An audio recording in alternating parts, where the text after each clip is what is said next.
پہلے مرحلے میں قرآن لوح محفوظ پر نازل ہوا۔ قرآن کو لوح محفوظ سے نکال کر آسمانی دنیا کے ایک مقام بیت العزت پر اتارا گیا، جہاں سے جبرائیل پیغمبر لے جایا کرتے تھے۔ 632 عیسوی میں محمد صلی اللہ علیہ وسلم کی وفات کے وقت ابھی قرآن ایک کتاب کی شکل میں موجود نہ تھا۔ وہ کون سے صحابی تھے جس نے کاغذ کے ٹکڑوں، ہڈیوں اور چمڑوں کو اکٹھا کر کے اور حفاظ سے مل کر جمع قرآن کا آغاز کیا؟ قرآن کے اصل مصحف کس کے پاس تھے؟ بسم اللہ الرحمن الرحیم۔ قرآن کریم دین اسلام کی مقدس و مرکزی کتاب ہے۔ اسے ہمارے پیغمبر اسلام محمد صلی اللہ علیہ وسلم پر وحی کے ذریعے اتارا گیا۔ یہ وحی اللہ تعالیٰ کے مقرب فرشتے حضرت جبرائیل علیہ السلام لاتے تھے۔ جیسے جیسے قرآن مجید کی آیات حضرت محمد صلی اللہ علیہ وآلہ وسلم پر نازل ہوتی، آپ صلی اللہ علیہ وسلم اسے صحابہ کرام رضوان اللہ علیہ اجمعین کو سناتے اور ان آیات کے مطالب و معنی سمجھا دیتے۔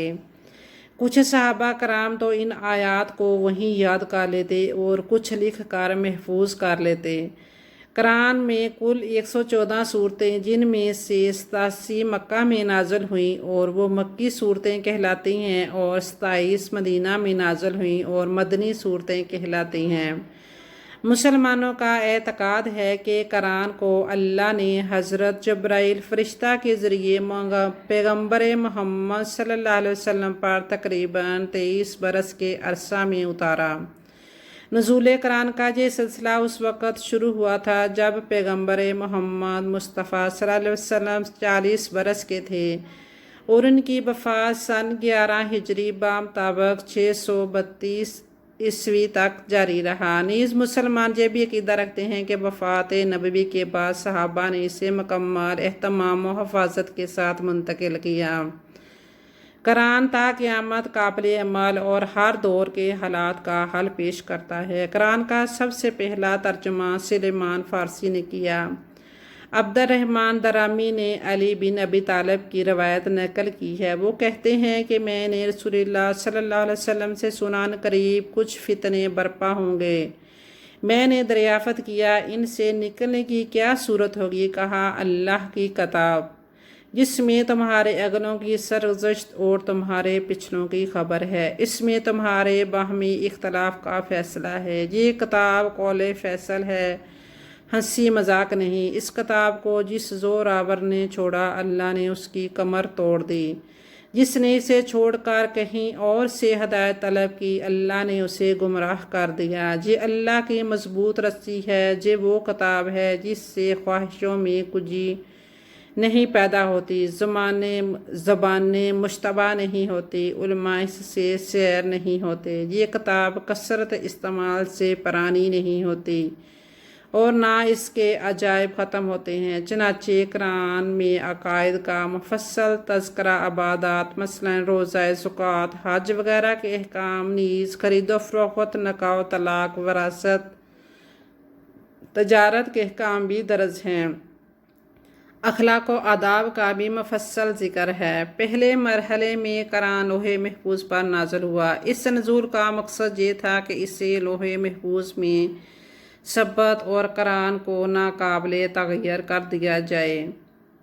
بل ہوا قرآن مجید فی لوح محفوظ۔ لوح محفوظ سے آسمان میں موجود ایک مقام بیت العزت میں شب و قدر کو نازل ہوا۔ اس کے دلیل قرآن کی یہ آیتیں ہیں: اِنَّا أَنزَلْنَاهُ فِي لَيْلَةِ الْقَدْرِ اِنَّا كُنَّا مُنذِرِينَ اِنَّا أَنزَلْنَاهُ فِي لَيْلَةِ الْقَدْرِ۔ حدیث میں بھی اس کی دلیل ہے۔ عبداللہ بن عباس سے مروی ہے، فرماتے ہیں کہ قرآن کو لوح محفوظ سے نکال کر آسمان دنیا کے ایک مقام بیت العزت پر اتارا گیا، جہاں سے جبرائیل علیہ السلام پیغمبر لے جایا کرتے تھے۔ ابو شامہ مقدسی نے اپنی کتاب المرشد والوجیز عن ھذا النزول میں لکھا ہے، علماء کی ایک جماعت کا کہنا ہے کہ قرآن لوح محفوظ سے بیت العزت میں ایک ہی رات کو مکمل نازل ہوا اور جبرائیل نے اسے یاد کر لیا۔ بیت العزت سے جبرائیل نے بدتریج قلب پیغمبر پر اتارا۔ نزول قرآن کا یہ مرحلہ 23 برس کے عرصہ پر محیط ہے۔ اسلامی روایات کے مطابق محمد صلی اللہ علیہ وسلم پر پہلی وحی غار حرا میں اس وقت نازل ہوئی جب آپ تنہائی میں عبادات کے لیے وہاں گئے ہوئے تھے۔ اس کے بعد یہ سلسلہ وحی 23 برس کے عرصہ تک جاری رہا۔ قرآن کو پتھروں، ہڈیوں اور کھجور کے پتوں پر لکھا جانے لگا۔ 632 عیسوی میں محمد صلی اللہ علیہ وسلم کی وفات کے وقت ابھی قرآن ایک کتاب کی شکل میں موجود نہ تھا۔ عہد نبوی میں کاتب قرآن اور حافظ قرآن بھی تھے۔ زید بن ثابت نے کاغذ کے ٹکڑوں اور ہڈیوں اور چمڑوں کو اکٹھا کر کے اور حفاظ سے مل کر جمع قرآن کا آغاز کیا۔ اس پورے عمل میں حضرت ابوبکر صدیق، حضرت عمر اور بڑے صحابہ کرام ان کی معاونت اور نگرانی کر رہے تھے۔ قرآن کو ہر غلطی سے محفوظ رکھنے کے لیے حضرت ابوبکر و عمر صدیق نے یہ طریقہ کار وضع کیا کہ صحابہ محض اپنے حافظہ اور سننے پر اکتفا نہ کریں بلکہ قرآن کا تطبیق کریں، نیز ہر آیات کو 2 ماخذ سے لیا جائے، پہلا عہد نبوی میں لکھا ہوا اور دوسرا سینوں میں محفوظ۔ چنانچہ کسی آیت کو اس وقت تک قبول نہیں کیا جاتا جب تک اس پر 2 عادل گواہ اس کی گواہی نہ دے دیں کہ یہ آیت عہد نبوی میں لکھی گئی تھی۔ جمع قرآن کی کارروائی جاری رہی اور سورہ توبہ کی آخری آیتوں پر اختتام کو پہنچی جو ابو حذیمہ انصاری کے پاس ملی۔ مکمل ہو جانے کے بعد یہ نسخہ حضرت ابوبکر صدیق رضی اللہ تعالیٰ عنہ کے پاس رہا، پھر عمر بن خطاب کے پاس اور بعد ازاں ان کی بیٹی حفصہ بنت عمر کے پاس محفوظ رہا۔ عمر بن خطاب کی شہادت کے بعد عثمان بن عفان خلیفہ بنے اور سن 650 عیسوی تک اسلام سرزمین شام، مصر، عراق، ایران اور شمالی افریقہ کے کچھ خطوں تک جا پہنچا۔ اہل سنت والجماعت کے مصادر میں لکھا ہے کہ عثمان بن عفان آرمینیا اور آذربائیجان پر لشکر کشی کی تیاری کر رہے تھے کہ اسی اثنا میں حذیفہ بن یمان ان کے پاس پہنچے اور یہ عرض گزاری، امیر المومنین اس امت کو سنبھالیے قبل اس کے کہ ان میں بھی کتاب اللہ کے سلسلہ میں ایسا ہی اختلاف رونما ہو جیسا یہودی انصار کے یہاں ہوا۔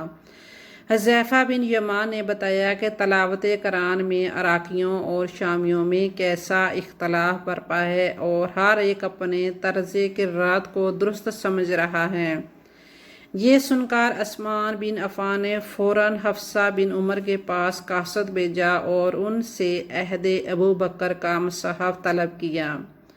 پھر زید بن ثابت، عبداللہ ابن زبیر، سعید بن الاس اور عبد الرحمن بن حارث بن ہشام کو حکم دیا کہ وہ اس کی متعدد نقلیں تیار کریں۔